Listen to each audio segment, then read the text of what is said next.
নমস্কার বন্ধুরা, সন্ধ্যা recipe village ফুডে আপনাদেরকে অনেক অনেক স্বাগত। বন্ধুরা, আজকে আমি আবার একটা রেসিপি নিয়ে চলে এসেছি। তো বন্ধুরা, এই শীতে আমরা প্রত্যেকেই কিন্তু নানা রকম পিঠেপুলি বানিয়ে খাই, কিন্তু আজকে আমি একদম অল্প সময়ের মধ্যে কম খরচে রেশনের আটা দিয়ে দারুণ একটা পিঠের রেসিপি বানিয়ে আপনাদের সাথে শেয়ার করব। তো বন্ধুরা, আপনাদের কাছে অনুরোধ রইল ভিডিওটা প্রথম থেকে শেষ পর্যন্ত দেখার। আর আজকের এই রেসিপিটা কিন্তু একদম পুরো বানানোর ঝামেলা ছাড়াই আমি বানাবো। তো চলুন বন্ধুরা, রেসিপিটা শুরু করা যাক। এই দেখুন বন্ধুরা, রেশনের আমি 1 প্যাকেট আটা নিয়ে নিয়েছি। 1 প্যাকেট আটা সব আমি পিঠে বানাবো না, এখান থেকে আমি অল্প কিছু নিয়ে নেব। এই দেখুন বন্ধুরা, এই বাটিটা আমি 2 বাটি আটা নেব।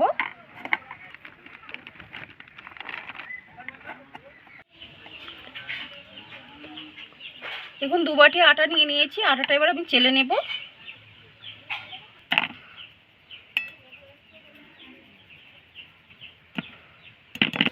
এবার আমি ওই আটার মধ্যে নারকেল কুড়া দিয়ে দেবো। দেখুন বন্ধুরা, এই পিঠে বানাতে কিন্তু খুব বেশি নারকেল লাগে না, একটা নারকেলের হাফ মালা নিলেই হবে। নারকেল কুড়াটা দিয়ে দেবো আটার মধ্যে।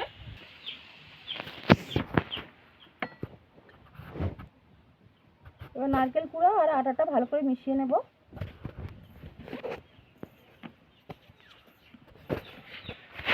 এবার আমি জল দিয়ে আটাটা মাখিয়ে নেব।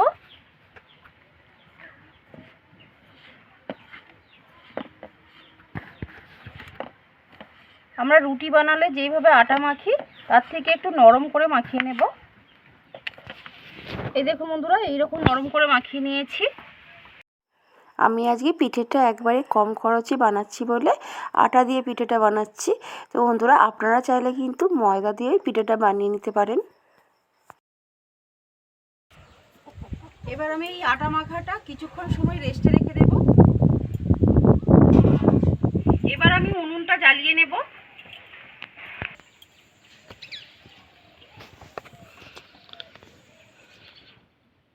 দেখুন বন্ধুরা, উনুনটা জ্বালিয়ে আমি কড়াটা উনুনে বসিয়ে দিয়েছি। দেখুন, এখানে আমি 500 গ্রাম গরুর দুধ নিয়েছি। দুধটা আমি কড়ার মধ্যে দিয়ে দেব। দেখুন বন্ধুরা, এখানে আমি গরুর দুধ নিয়েছি। আপনারা চাইলে কিন্তু আমুল দুধ বা যে কোনো প্যাকেট দুধও নিয়ে নিতে পারেন। ভালো ফ্লেভারের জন্য একটা তেজপাতা, 3টে এলাচ এই দুধের মধ্যে দিয়ে দেব। এবার আমি দুধটা ফুটিয়ে নেব। ওইদিকে দুধ ফুটতে ফুটতে ততক্ষণে আমি আটাটা আরেকটু মাখিয়ে নেব। জল হাত করে আটাটা আমি মাখিয়ে নেব, তাহলে কিন্তু হাতের মধ্যে আটাটা লেগে যাবে না। যেহেতু পাতলা করে মাখানো, দেখুন হাতের মধ্যে তেমন লাগবে না।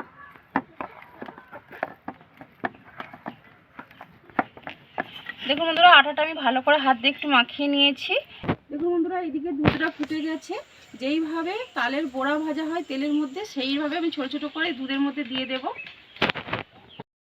এই দেখুন বন্ধুরা, এইরকম ছোট ছোট গোল গোল করে দুধের মধ্যে দিয়ে দেব।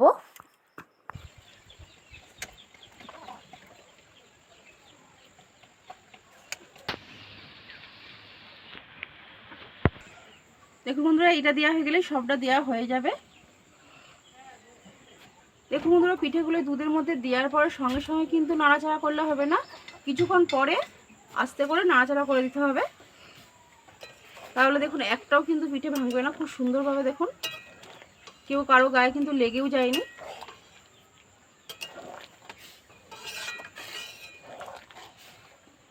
এবার আমি দুধের মধ্যে একটু ভালো করে সেদ্ধ করে নেব। দেখুন বন্ধুরা, দুধটা ফুটে গেছে। এবার আমি চিনি দিয়ে দেব।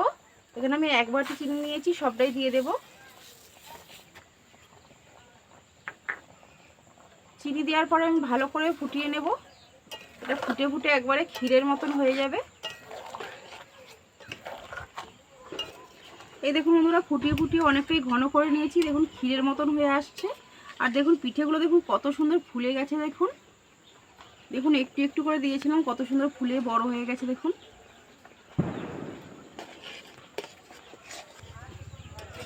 দেখুন বন্ধুরা, ফুটিয়ে ফুটিয়ে অনেকটাই ঘন হয়ে গেছে, আর বেশি ঘন করব না। এবার আমি ঢেলে নেব, কারণ এটা ঠান্ডা হলে কিন্তু আরও একটু ঘন হয়ে যাবে। এবার আমি এই টপকা পিঠেটা ঢেলে নেব।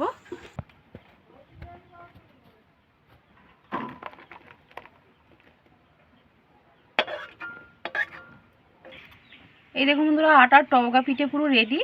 আর দেখতে দেখুন কত সুন্দর লাগছে, দেখুন একেবারে দেখুন ক্ষীরের মতন হয়েছে, দেখুন দুধটা একবারে ঘন হয়ে গেছে, একদম ক্ষীরের মতন লাগছে। এবার খেয়ে আপনাদেরকে বলছি কেমন হয়েছে।